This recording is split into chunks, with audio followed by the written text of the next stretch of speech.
அனைவருக்கும் வணக்கம். அன்பு சகோதரர் என்னுடைய அருமை இளவல் KP ராமலிங்கம் அவர் சொன்னார், வரப்போறார் எங்கள் பிரதமர், பெரிய பெரிய அறிவிப்பெல்லாம் தரப்போறார். நான் அவரிடம் கேட்பது, இப்போ நீங்கள் தர்ற அறிவிப்பு அப்புறம் இருக்கட்டும், 10 ஆண்டுகளுக்கு முன்னாலே இதே சென்னையில் எங்கள் ஊர் திருச்சியில் சொன்ன அறிவிப்பு 2 மட்டும் சொல்லட்டுமா? நான் பிரதமர் ஆனால் 6 மாதத்தில் பெட்ரோல் விலையை பாதியாக குறைப்பேன், ஆண்டுக்கு 2 கோடி பேருக்கு வேலை தருவேன், விவசாயிகளுடைய விளைபொருளுக்கு 2 மடங்கு லாபத்தை உருவாக்கி தருவேன். அது செஞ்சிட்டு அப்புறமா இப்ப புது வாக்குறுதி கொடுத்தா நல்லா இருக்குன்னு நினைக்கிறேன். அதோட இன்னொன்னு சொன்னாரு, நீங்க எல்லாரும் இதை பார்க்கிறவங்க எல்லாம் தெரிஞ்சு முடிச்சுக்க வேண்டியது, வரலாற்றில் பெரிய ராஜராஜ சோழன் கட்டியது தஞ்சை பெரிய கோயில். அப்படி சொன்னோடனே நம்ம நடுவர் நெறியாளர் அழகா கல்லணைன்னு சொல்லுங்கன்னாரு, ஞாபகப்படுத்தினாங்க. இதுதான் ஆட்சிக்கு அடையாளமே. கோயிலை கட்டினான் ராஜராஜ சோழன், பெருமைதான். ஆனால் இந்த உலக வரலாற்றிலேயே ஓடுகின்ற நதியில் குறுக்கே கட்டிய அணை கல்லணை தான், அதை கட்டினான் கரிகாலன். கோயிலை கட்டியதால் அந்த கோயிலில் இருக்கிற குருக்களுடைய தட்டு வேணா நிறைஞ்சிருக்கும். கல்லணையை கட்டியதால் இந்த நாட்டு மக்களுடைய வயிறு நிறைகிறது. இந்த அடிப்படை ஒரு ஆட்சிக்கு அடையாளமே. ஒரு ஆட்சி கோயில் கட்டுவதற்காக ஆட்சி அல்ல, மக்கள் வயிறு நிறைவதற்கு என்ன திட்டம், அதுதான் ஆட்சி. போல கொள்கை கொள்கைன்னாங்க. கொள்கை என்பது அதிலே நமக்கு பல குழப்பம் இருப்பதுதான் இந்த பிரச்சனையே. கொள்கை என்ன? சோசலிசம் கொள்கை, முதலாளித்துவம் கொள்கை, டெமோக்ராட்டிக் சோசலிசம் கம்யூனிசம் கொள்கை, அதுக்கு அப்புறமா கொள்கைன்னு சொன்னது நாசிசம், பாசிசம், இதெல்லாம் வந்துச்சு.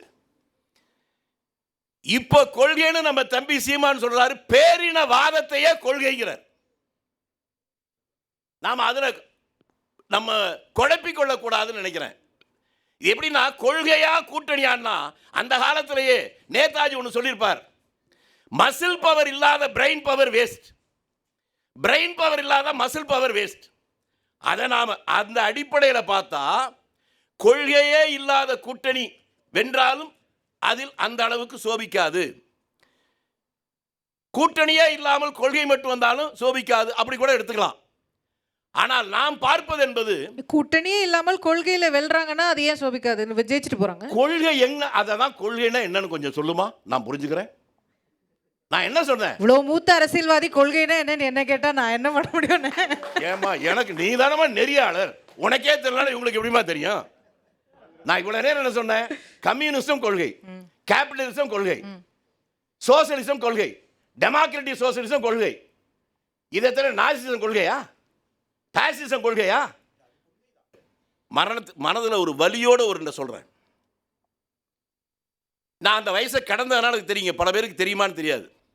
ஒரு 1960 ஒரு மூட்டை நெல்லின் விலை 40 ரூபாய், ஒரு ஸ்கூல் வாத்தியாருடைய சம்பளம் 80 ரூபாய், ஒரு பவுன் தங்கத்தினுடைய விலை 100 ரூபாய். ஆனால் இன்றைக்கு ஒரு மூட்டை நெல் 1200 1300, வாத்தியார் சம்பளம் என்னன்னு யோசிச்சுங்க, ஒரு பவுன் தங்கத்தினுடைய விலை என்னன்னு யோசிச்சுங்க. இது என்னன்னா, அதாவது எக்கனாமிக் இம்பேலன்ஸ், நிறைய அளவு குறிச்சுக்கணும். இதுதான் இந்த நாட்டை சேதப்படுத்தி இருக்கு. பொருளாதார ஸ்திரத்தன்மை இல்லாதனுடைய விளைவு அதுதான் இந்த சீரழிவு இருக்கு. இதை சரி பண்ணுவதற்கு என்ன, நம்ம தம்பி சீமான் ஒன்று சொன்னாரு, எல்லாத்தையும் காங்கிரஸ் தான் கொண்டு வந்துச்சு, எல்லாத்தையும் காங்கிரஸ் தான் கொண்டு வந்துச்சுன்னு. அவருக்கு ஒரு நன்றி சொல்லணும், இந்த நாட்டுக்கு சுதந்திரத்தையும் காங்கிரஸ் தான் கொண்டு வந்துச்சு என்று அதற்கு பொருள்.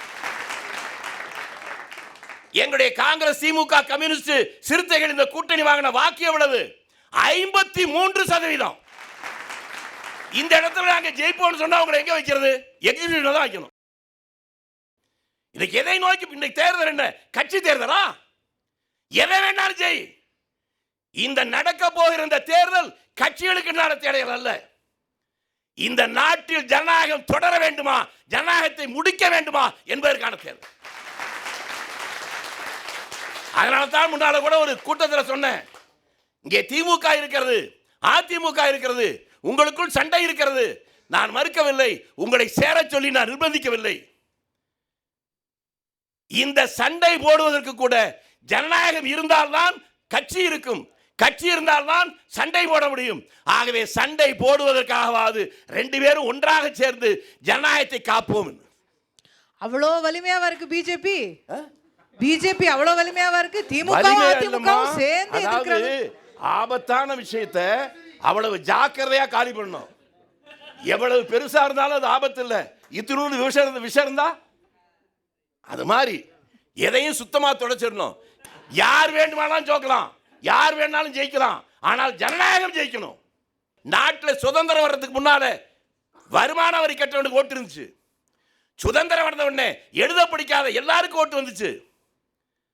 அதற்கு பின்னாலே அதிகாரம் பரவலாக்கப்பட வேண்டும் என்பதற்காக எல்லா இடத்திலும், அதுக்கு உதாரணம் எங்க ஊர் தான். நாடுபாதி நங்கவரபாதின்னு சொல்லுவான், மிகப்பெரிய பண்ணையார் ஊர். அவர் பஞ்சாயத்து போர்டுக்கு போனதே கிடையாது, வீட்டில் வந்தா கையெழுத்து வாங்குவான். அவர் தான் நிரந்தர பஞ்சாயத்து போர்டு தலைவர். கூட்டத்துக்கு போனதே இல்லை. அந்த ஊரில் இன்றைக்கு ஒரு பெண் ஒரு பஞ்சாயத்து போர்டு தலைவர். போன முறை ஒரு பட்டியலத்தை சேர்ந்த ஒரு நண்பன், அவன் ஒரு பஞ்சாயத்து போர்டு தலைவர். இப்படி அதிகாரம் பரவலாக்கப்பட வேண்டும் என்பதற்காகத்தான் பஞ்சாயத்து ராஜ் சட்டத்தை கொண்டு வந்தது காங்கிரஸ் கட்சி. இன்றைக்கு அந்த நிலைமை மாறி அதிகார குவியலை நோக்கி ஜனநாயகத்தை அழித்து சர்வாதிகாரத்தை நோக்கி போகுது. ஜெயித்து விட்டதாலேயே அது வெற்றி என்பதல்ல. ஹிட்லர் கூட தேர்தலில் நின்றுதான் ஜெயிச்சான். 2வது முறை ஜெயிச்சான், அதை விட பெரிய வெற்றி. 3வது முறை பக்கத்தில் ராஜபக்சே தேர்தலில் ஜெயிச்சான், 2வது முறை அதிக ஓட்டுல ஜெயிச்சான். 3வது முறை இங்கேயும். செய்திகளை உடனுக்குடன் தெரிந்து கொள்ள உடனே சப்ஸ்கிரைப் பண்ணுங்க.